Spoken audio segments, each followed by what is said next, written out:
जिनका सीधा वास्ता है आपसे। खबरें जो जुड़ती है आपके अपनों से। आपके क्षेत्र की हर छोटी बड़ी खबरें देखिए उत्तर प्रदेश न्यूज आपकी आवाज पहुंचाते हैं जिम्मेदारों तक। बदायूं में आज जनपद की प्रभारी मंत्री गुलाब देवी ने सरकार के 1 वर्ष पूर्ण होने के उपलक्ष्य में आयोजित कार्यक्रम में भाग लिया। गुलाब देवी अपने 2 दिवसीय भ्रमण पर कल बदायूं आई थी।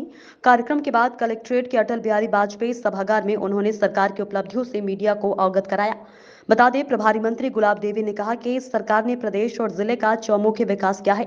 कानून व्यवस्था सुदृढ़ हुई है और अपराधियों को उनके यथास्थान पर पहुंचाया जा रहा है। इस दौरान भारतीय जनता पार्टी के विधायक, कार्यकर्ता तथा अधिकारी कार्यक्रम में मौजूद रहे। कार्यक्रम के उपरांत पत्रकारों से बात करते हुए गुलाब देवी ने राहुल गांधी के बारे में कहा कि वह भूल गए हैं कि वह एक लोकतांत्रिक देश में है। यहाँ प्रजातंत्र है तथा सभी को अपनी बात कहने का अधिकार है, लेकिन किसी की बेइज्जती करने का अधिकार नहीं है। और लगातार घमासान हो रहा है इस बीच को कांग्रेस पार्टी, तमाम विपक्षी पार्टियां तमाम एलिगेशन लगा रही हैं भारतीय जनता पार्टी में, तो क्या रिएक्शन है आपका? राहुल गांधी ये भूल गए हैं कि वो लोकतांत्रिक देश में है, ये प्रजातंत्र है। यहाँ सभी के लिए अपनी बात कहने का अधिकार है, लेकिन बात कहने का अधिकार है,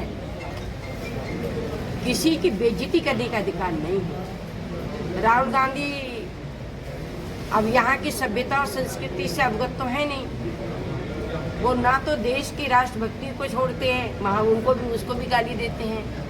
शहीदों की शहादत के ऊपर भी मजाक उड़ाते हैं।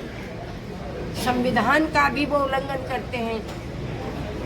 जो हमारे देश की नीतियाँ हैं, कानून हैं, उनका भी मजाक उड़ाते हैं।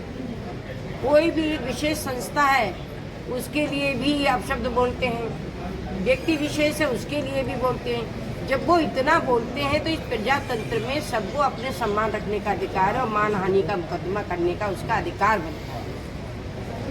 तो इसमें घमासान की कोई बात ही नहीं है। वो भी एक सामान्य नागरिक हैं। यदि वो गलती करेंगे तो कानून की दृष्टि में सब व्यक्ति बराबर हैं और उसको सजा मिलेगी। जी, विपक्ष का लगातार आरोप यह है कि भाजपा जो है वो विपक्ष के नेताओं को ही टारगेट करती है। तेजस्वी यादव से सीबीआई की पूछताछ है, वो दिल्ली पहुंचे हुए हैं। इसके अलावा केसीआर हैं और भी कई ऐसे नेता हैं। लगातार विपक्ष ये कह रहा है कि बीजेपी के लोग अपने ऊपर ईडी और इनकम टैक्स की रेड नहीं कराते, विपक्ष के नेताओं पर कराते हैं। नहीं, हम तो ये कह रहे हैं कि उन जब वो सही है तो उन्हें डर किस चीज़ का है? अगर वो अपनी जगह सही हैं, आप हमारी जाँच करा दो, हमारे नेताओं की जाँच करा दो, हम तो नहीं डर रहे। तो जब वो सही है तो उन्हें डर नहीं होना चाहिए किसी तरीके का, और जो कानून है वो अपना काम करेगी, उसमें कोई प्रतिबंध नहीं लगा सकता। मंत्री जी, कानून व्यवस्था को लेकर आपकी सरकार अपनी पीठ ठोकती रहती है, लेकिन उप मुख्यमंत्री केशव प्रसाद मौर्य ने कहा कि राहुल अगर अखिलेश यादव का बस चले तो वो मेरी हत्या करवा सकती है। इस पर क्या कहना है? देखो, इस संबंध में मैं कुछ भी नहीं कहूँगी, क्योंकि उन्हें क्या लग रहा है ये वो जो बता सकते हैं। पर हम इतना जानते हैं कि इस समय हत्या करना तो बहुत दूर की बात रही। कोई किसी की तरफ कुदृष्टि से भी नहीं देख सकता, इतना बड़ा भय है हमारे बाबा का। नहीं तो सवाल तो खड़े डिप्टी सीएम केशव प्रसाद मौर्य जी ने किए हैं ना, कि उनको डर है कि वो मेरी हत्या करा सकते हैं। अब तो इस पे कहीं ना कहीं एक तरफ आप डर की बात कर रहे हैं, एक डिप्टी सीएम तरीके से बयान दे रहे हैं। कानून व्यवस्था हमारी बहुत ही दुरुस्त है, हमारी चुस्त है। किसी प्रकार की कोई भी आम नागरिक भी इस समय अपने लिए पूर्ण। राहुल गांधी यहाँ की सभ्यता और संस्कृति से अवगत नहीं है। शहीदों का, संविधान का, सभी का वह मजाक उड़ाते हैं। यदि वह गलती करेंगे तो कानून की दृष्टि से ही सभी लोग बराबर हैं। केशव प्रसाद मौर्य के बयान पर, जिसमें उन्होंने कहा था कि अखिलेश यादव का बस चले तो वह मेरी हत्या करवा सकते हैं, पर प्रभारी मंत्री गुलाबो देवी ने कहा कि इस पर मैं कुछ नहीं कहूंगी। वह क्या सोचते हैं कि इस पर मैं कुछ नहीं कहूंगी, ये वही बता सकते हैं, पर हम इतना जानते हैं कि इस समय हत्या करना तो बड़ी बात हुई है। कोई किसी की तरफ कुदृष्टि से भी नहीं देख सकता, इतना भय है हमारे बाबा का। आवश्यकताएं हैं जनता की, वो सबसे महत्वपूर्ण है शिक्षा और चिकित्सा। बदायूं जनपद में अस्पताल बहुत अच्छा बना है, महिला अस्पताल में 100 बेड का हॉस्पिटल बना, लेकिन वहाँ के जो डॉक्टर्स हैं, मोस्टली सारे डॉक्टर्स जो हैं प्राइवेट अस्पतालों में प्रैक्टिस करते हैं, खुद के प्राइवेट अस्पतालों में। खासकर जो महिला अस्पताल में महिलाएं प्रसव के लिए जाती हैं, 100 में से केवल 10% महिलाओं का वहाँ पे ट्रीटमेंट होता है, डिलीवरी होती है। 90% महिलाओं को प्राइवेट अस्पतालों में उनको मोटिवेट किया जाता है या इस तरह से प्रताड़ित किया जाता है कि प्राइवेट में जाके इलाज कराएं। और काफ़ी ये चीज़ें चर्चा में है CMO साहब के संज्ञान में है, इस पर क्या करेंगे आप?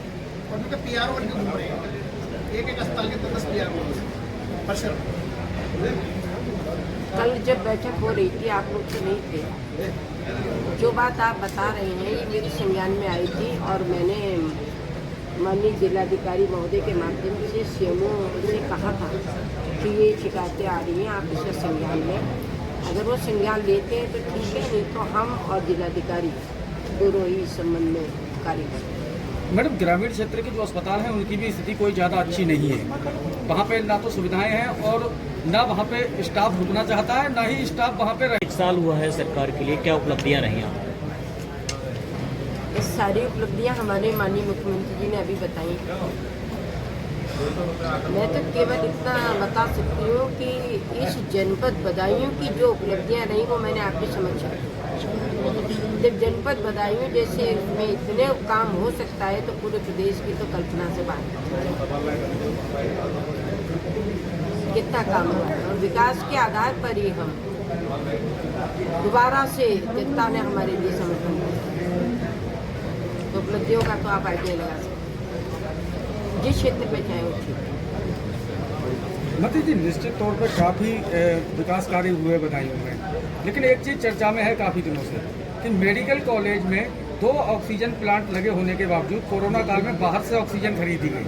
इसका कारण अभी तक पता नहीं चला। नहीं, कोरोना काल में तो बहुत जगह बाहर से खरीदी गई थी। वहाँ तो इतनी खपत हो रही थी, ऑक्सीजन पूरी नहीं पड़ पा रही थी। नहीं, आप देख रहे थे कि किस प्रकार की स्थिति थी कोरोना काल में। लेकिन 2 किसी ऑक्सीजन प्लांट चालू तरीके से भी उपलब्ध हो जाए और ऑक्सीजन उपलब्ध हो जाए जिससे मरीजों की जान बचे।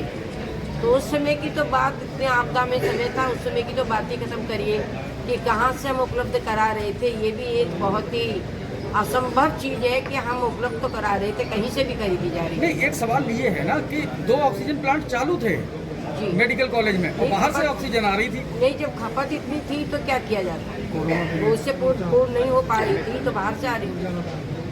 मैडम, आपकी योगी सरकार में ये पोस्टमार्टम रिपोर्ट पे पैसे लेके पोस्टमार्टम रिपोर्टें चेंज होती हैं, फार्मासिस्ट जी हैं, तो ये क्यों ऐसा हो रहा है? नहीं, अगर ऐसी कोई शिकायत है तो आप हमें बताइए, हम उसकी जांच अभी करें। पिछले दिनों एक खबर भी चलाई थी इसके ऊपर। हमें आप दीजिए, हम उसकी जांच करें।